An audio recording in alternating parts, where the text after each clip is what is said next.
Okay, so we're looking at now a function, all right, because we're going to be talking about inverse functions in this section. So a function is a mapping from R to R whose graph passes the vertical line test.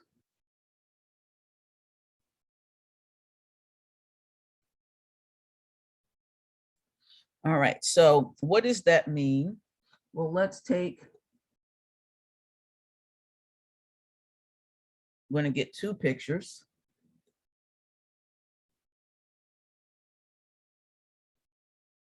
All right, so the first function looks as such.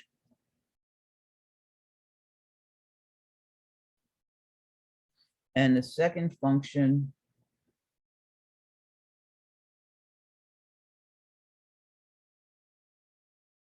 okay, so now if you notice, this first one is definitely going to pass the vertical line test.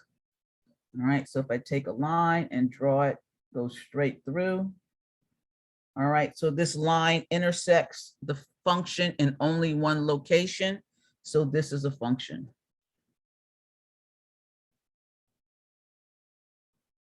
Which one? The one on the right or the one on the left? The one on the left is a function. Oh. It passes the vertical line test.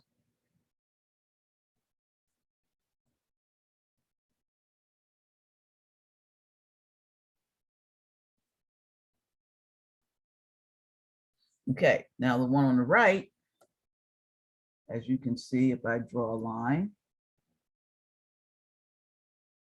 this is not a function.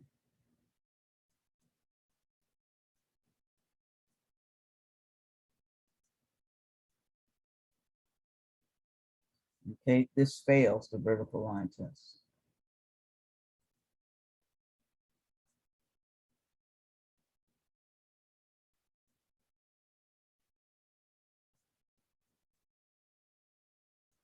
All right, so we know it's a function when it passes the vertical line test. So we're not even going to look at things that aren't functions. Okay, so now we already know that the only thing we're going to be concerned about are functions. And so we might have something that looks like f as a function. It goes from the real numbers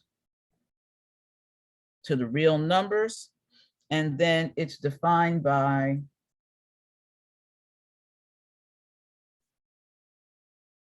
y is equal to whatever f of x is. Okay, so we'll tell you whatever f of x is. Okay, so that also means when I'm looking at a function, if I look in its domain, which is domain is the values on the x-axis, that for every value on the x-axis, I only have one value on the y-axis. So it doesn't matter what I choose. If I choose this x, it only has this value y. However, if I look over here, if I choose this x goes to this value and that's value, and that's a problem. Okay, so when we talk about a function and we talk about its domain and its range, an element in the domain can only go to one element in the range. Okay, so that's what makes it a function. All right, so now here's a definition.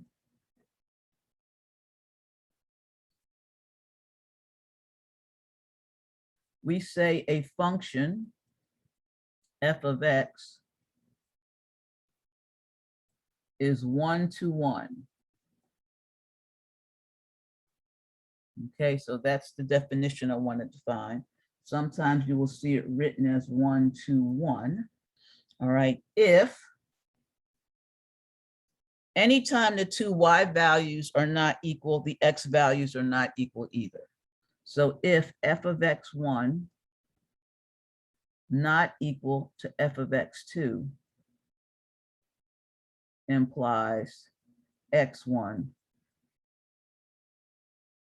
is not equal to x2. Okay, so what does that mean? So let's draw a picture of what 1-to-1 looks like.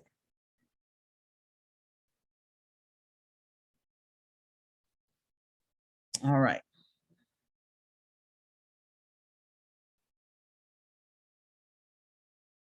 So I'm going to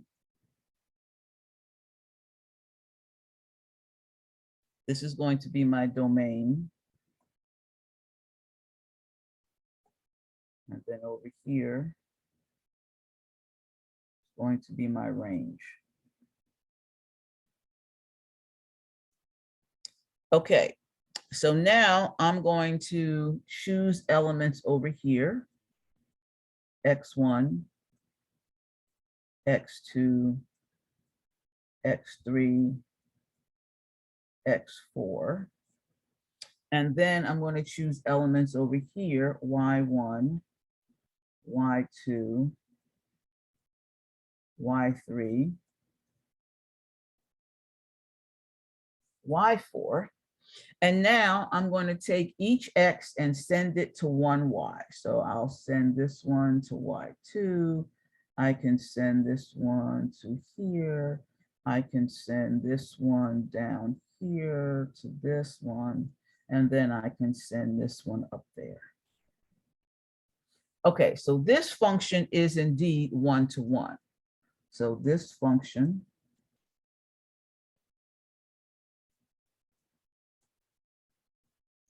all right, clearly f of x1 is y2. F of x2 is y4. F of x3 is y1. And f of x3 is y3. And f of x4 is y1. So nothing has two things going to it. Okay, so that's a function. All right. Now here's where I have a problem. So let's try another diagram.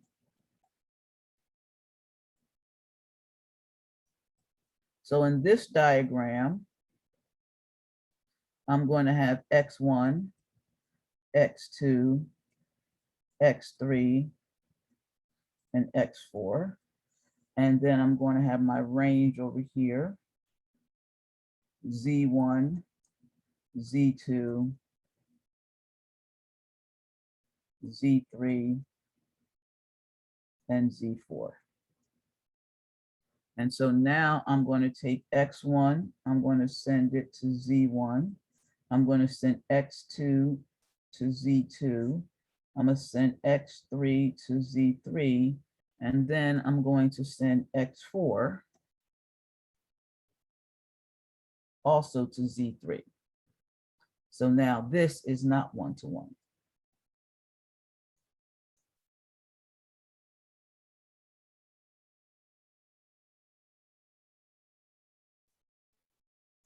Okay, so now I have f of x1 is z1, f of x2 is z2. I have f of x3 is z3, and I have f of x4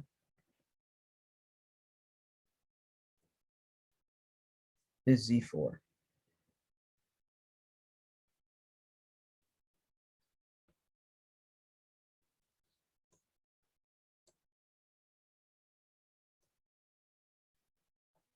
Okay, so now notice, here's the problem. X1 is not equal to x4, but f of x1 is equal to f of x3 is equal to f of x4, even though x3 and x4 are not equal. So that messes up my definition. My definition says whenever, and this should actually not be a arrow. Let's get rid of this arrow and change that to whenever. This should be whenever.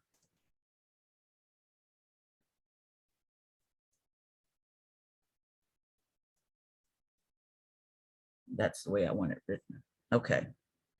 So whenever x1 and x2 are not equal, their function values cannot be equal either. So I can't have something going to two things. Okay, so in a sense, that means then there's a horizontal line test. Okay, so here's our new definition of one-to-one.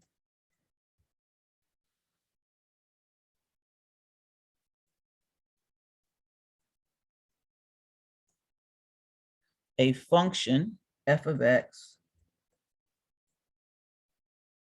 can only be one-to-one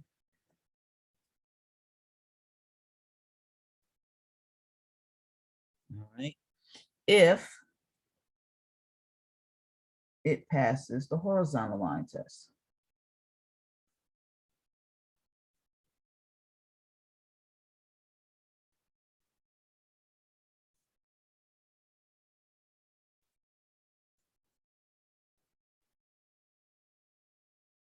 All right, so that's the definition of one-to-one. Okay, so here's some examples.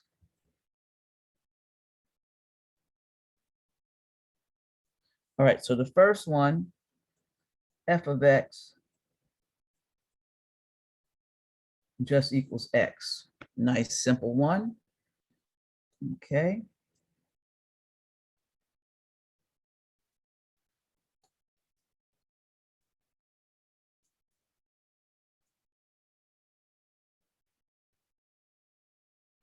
All right. That's f of x equals x, and this is a function. It passes the vertical line test, so I can see that it's a function. So it passes the vertical line test, so I know it's a function. But more importantly, it passes the horizontal line test, so it's one-to-one.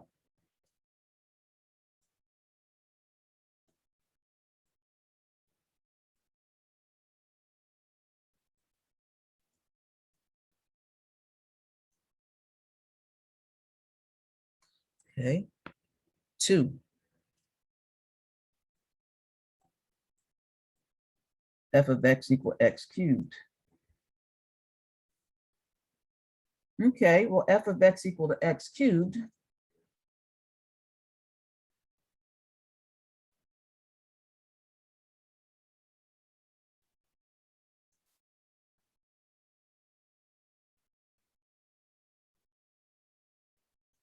Okay, again, this is a function, but there's the horizontal line test. So the horizontal line test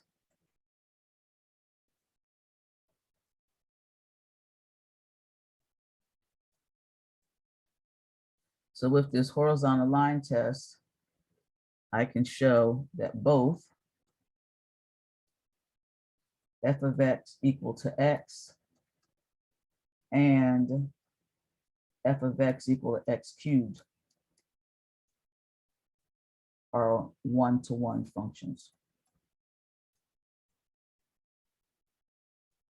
All right. Okay. Anybody wonder why I skipped x squared? Anybody wonder why I skipped x squared? Did you skip I x know. squared? I did. I did x to the first, and then I went to x cubed. Yeah, why did you skip it? Okay, well, let's do it. So here's f of x equaling x squared.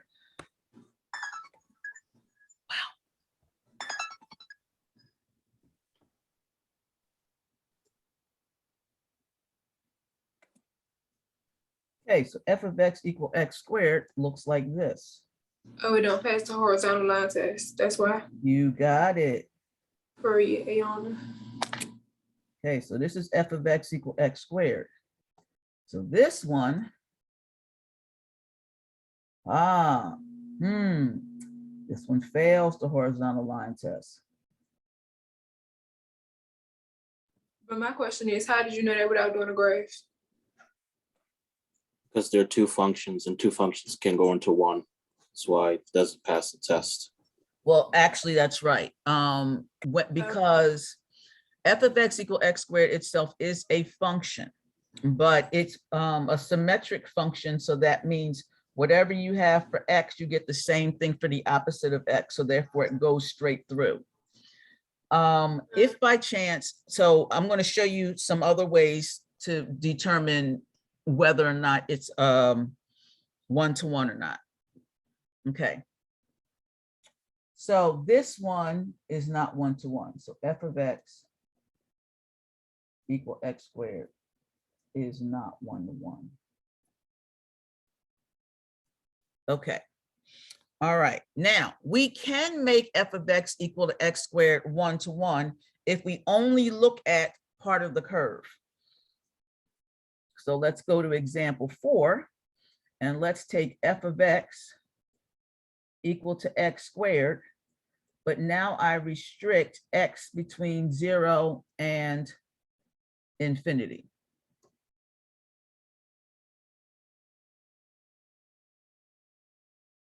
So now I'm only talking about this part of the curve.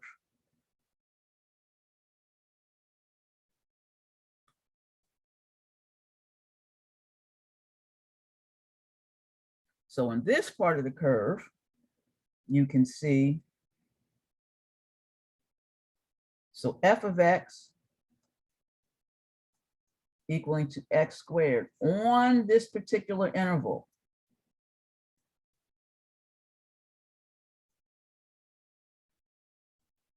is one-to-one. So if I only restrict it to that one piece, then it's one-to-one. Okay. So Ayana, even though I couldn't do it with the whole thing from minus infinity to infinity, I can just talk about only one half of the graph. And that one half of the graph, the function will go through the horizontal line test. You said minus infinity to infinity. I don't see minus infinity to infinity. Okay, up here, this one is minus infinity to infinity. Okay. Okay. So, what did I do?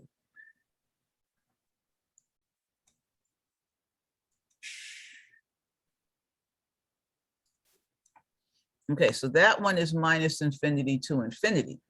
But when I restrict the function, that means I'm not worried about any other domain except between 0 and infinity, then it becomes one-to-one on that piece.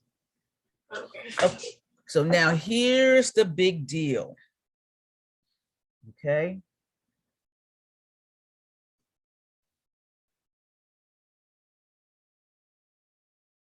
All right, if the function f of x is one-to-one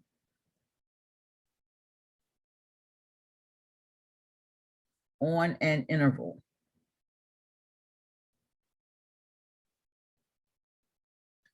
then f of x has an inverse function.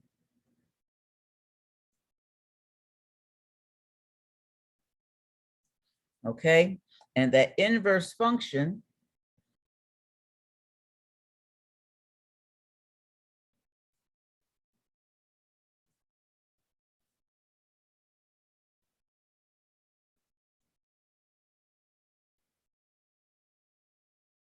is called f inverse of x. Okay, it's like walking through a box and growing 5 feet and then going backwards to the box and losing 5 feet, becoming 5 feet shorter. Okay, so what does this look like?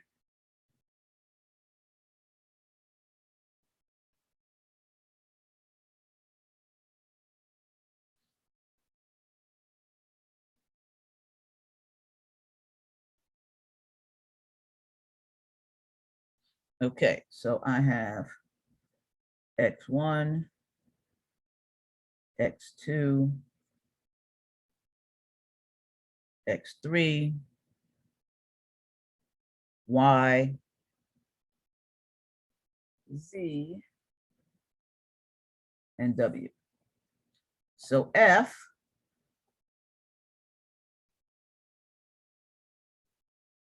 takes x1 to y, x2 to z, and x3 to w. Okay. So that's F. So we know F of X1 is Y. F of X2 is Z, and F of X3 is W.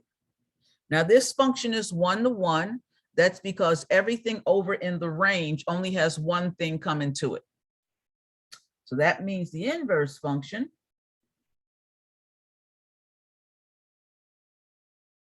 F inverse takes everything back. So F inverse is the function that takes it back. So that means F inverse of Y is X1, and F inverse of Z is X2, and F inverse of W is X3. Any questions about that?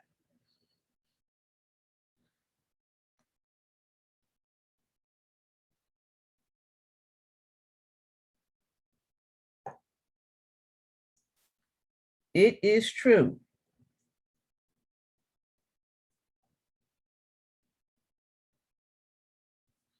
okay, that if I take F inverse of F of X, I'll get X back. And if I take F of F inverse of X, I'll get X back. Let's try it.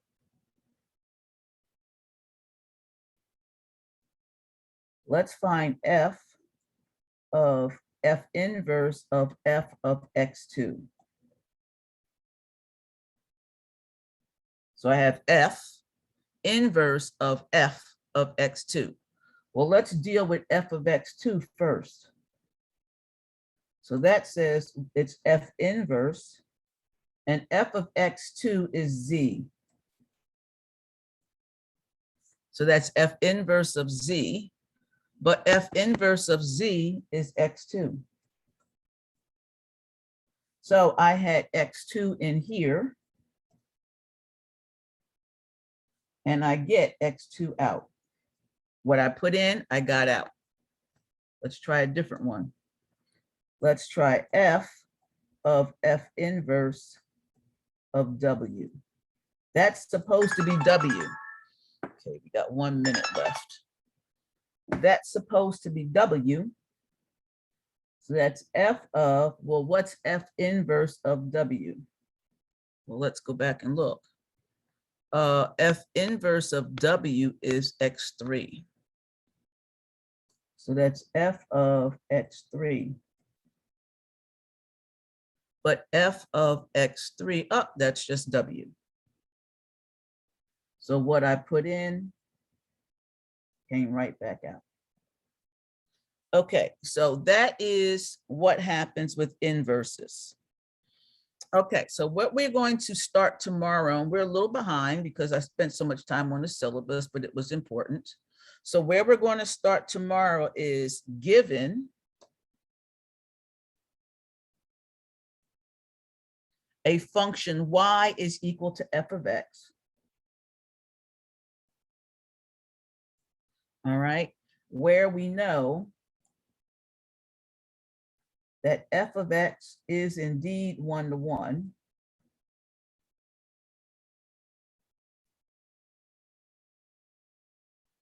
The question is, how do we find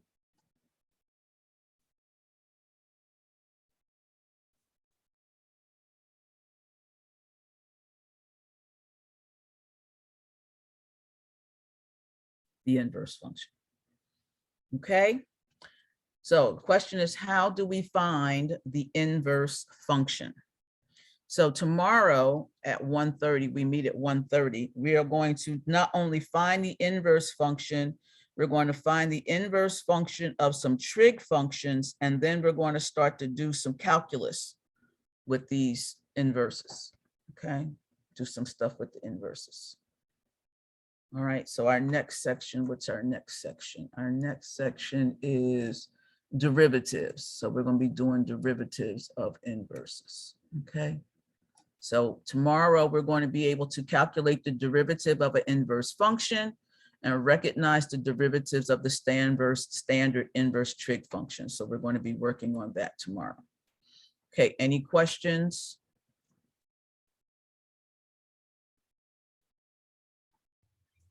Hello. Is it possible to do the homework a little bit early if that's okay?